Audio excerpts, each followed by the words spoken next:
तो development length काय असते बरं का, डेव्हलपमेंट लेंथ कोणाला बोलत असतो आपण, डेव्हलपमेंट लेंथ म्हणून एक संकल्पना आपल्या परीक्षेमध्ये जवळजवळ 4 ते 6 मार्काला विचारली जात असते. तो डेव्हलपमेंट लेंथ कोणाला बोलत असतो, कॉन्क्रीटमध्ये इंग्रजी याची डेफिनेशन बी विचारून घेतो कधी कधी, याची डेफिनेशन विचारतो की डिफाईन डेव्हलपमेंट लेंथ.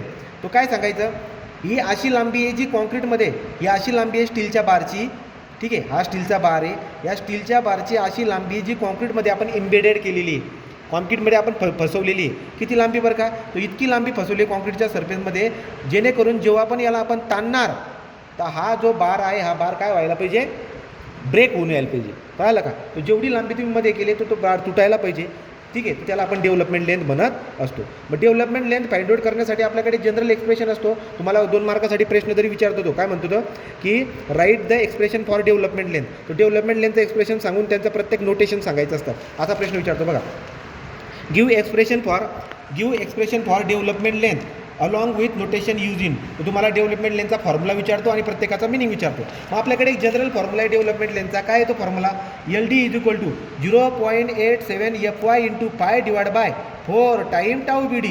याचा हा झाला कशाचा फॉर्म्युला, हा डेव्हलपमेंट लेंथचा फॉर्म्युला झाला.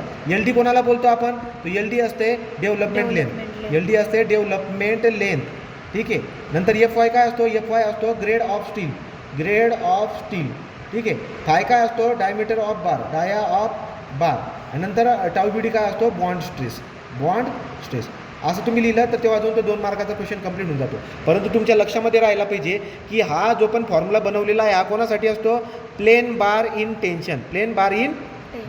पण कधी कधी बार जो आहे तो बार 2 प्रकारचे दिसायला भेटेल तुम्हाला. एक प्लेन बार असतो आणि दुसरा HYSD बार असतो.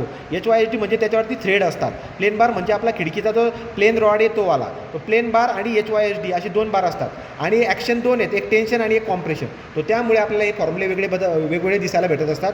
हा जो फॉर्म्युला लिहून दिला आहे हा प्लेन बार इन टेन्शनसाठी आहे. अजून आपल्याकडे 4 फॉर्म्युले असतात. कसे बघा, तो डेव्हलपमेंट लेंथचा आपल्याकडे जनरल फॉर्म्युला काय सांगितला, 0.87 FY into pi divide by 4 time tau BD. हा जनरल फॉर्म्युला आहे. परंतु कंडिशननुसार हा फॉर्म्युला कसा बदलतो बघा. डेव्हलपमेंट लेंथ तुम्हाला प्लेन बारसाठी काढायचा आहे, डेव्हलपमेंट लेंथ तुम्हाला HYSD बारसाठी काढायचा आहे. जेव्हा तुम्ही प्लेन बार बोलताय याचा अर्थ स्टीलचा FE 250 हा ग्रेड होऊन जात असतो. तो डेव्हलपमेंट लेंथ तुम्ही प्लेन बारसाठी काढतात आणि HYSD बारसाठी काढत असतात.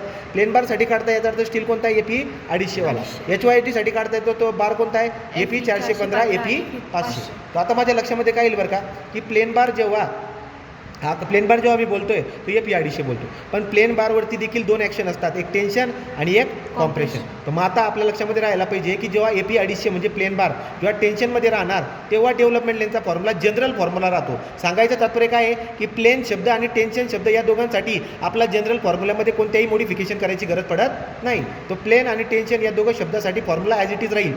काय formula, 0.87 FY into pi divide by 4 time tau BD. परंतु प्लेन बार कॉम्प्रेशनमध्ये जेव्हा असेल तो प्लेनसाठी या प्लेन शब्दासाठी फॉर्म्युलामध्ये चेंज होणार नाही. पण कॉम्प्रेशनमुळे आपला जो फॉर्म्युला आहे त्याच्या डिनॉमिनेटरला 1.25 ने मल्टिप्लाय होऊन जाईल बॉटमला.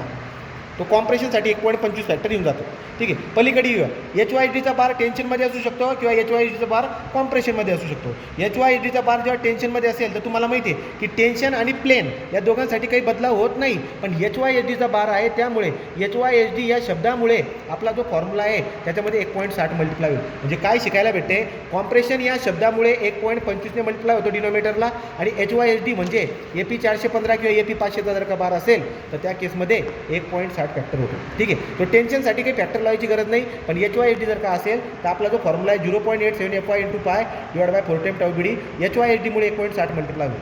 आणि इकडे बघा आता HYSDचा बार कॉम्प्रेशनमध्ये, तर HYSDमुळे 1.60 मल्टिप्लाय होईल, पण कॉम्प्रेशनमुळे 1.25 देखील मल्टिप्लाय होईल. मग जनरल फॉर्म्युला जो होता 0.87 FY into pi divide by 4 time tau BD हा जनरल फॉर्म्युला होता. HYSDमुळे 1.60 आला आणि कॉम्प्रेशनमुळे 1.25 आला. तो प्लेन आणि टेन्शन या 2 शब्दामुळे काहीही मोडिफिकेशन करायची गरज पडत नाही. परंतु कॉम्प्रेशनसाठी फॅक्टर येऊन जातो 1.25 आणि HYSDसाठी येऊन जातो 1.60. अशा पद्धतीने डेव्हलपमेंट लेंथचा टॉपिक संपला.